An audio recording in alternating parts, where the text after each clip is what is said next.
Russia recently grabbed a bunch of publicity for its new Su-57 fifth-generation jet by sending a pair of the supposedly stealth fighters to practice dropping bombs in Syria, but it looks like the F-35 could squash the program in its infancy. Multiple experts recently told Business Insider that Russia's program to acquire and field the Su-57 desperately needs an infusion of cash from an international investor, like India. Initially, India was a partner in the Su-57 program and intended to help develop, build, and, eventually, buy scores of the advanced fighter jet pitched as a rival to the US F-22 and F-35, but those talks soured and Russia never saw the money. Experts now allege that Russia's deployment of the underdeveloped, underpowered fighters to Syria, a combat zone where they're hardly relevant as air superiority fighters not facing any real air threats, was a marketing ploy to get more investment. But while Russia rushes off the Su-57s for a deployment that lasts mere days, and demonstrates only that the supposedly next-generation fighters can drop bombs, the US has made real inroads selling the F-35 to countries that might have looked at the Su-57.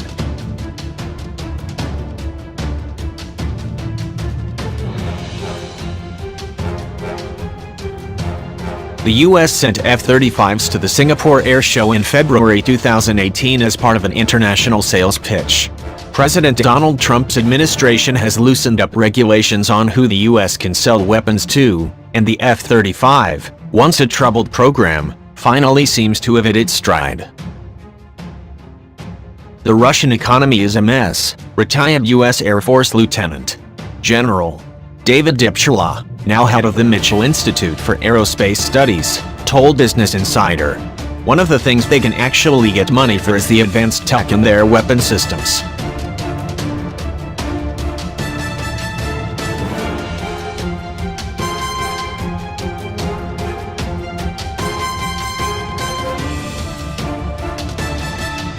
But with the Su-57 seeming like a long shot with trouble ahead, and the F-35 now ready to buy, the Trump administration's expressed strategy of punishing the Kremlin's cash flow with military sales might bear fruit.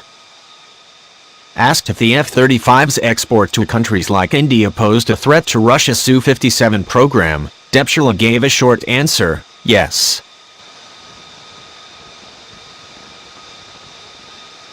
Japan and South Korea are both thinking about buying more F-35s, but most importantly, the diplomat rounded up several reports indicating that India's Air Force formally requested a classified briefing on the F-35A, and it may buy up to 126 of the jets. At around $100 million per airframe, such a purchase would likely leave little room in the budget for India to buy Su-57s, which would require vastly different support infrastructure than the US jet.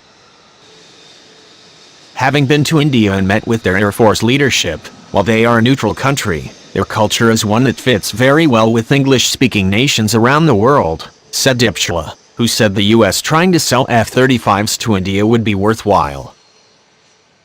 If India decided to buy F-35s, or really any Western jet, Russia would have its struggling Su-57 and one fewer customer for it. Meanwhile, Russia has only ordered 12 of the Su-57s, not even enough for a full squadron. So, while jet enthusiasts have long debated who would win in a fight between the F-35 and the Su-57, we may never find out.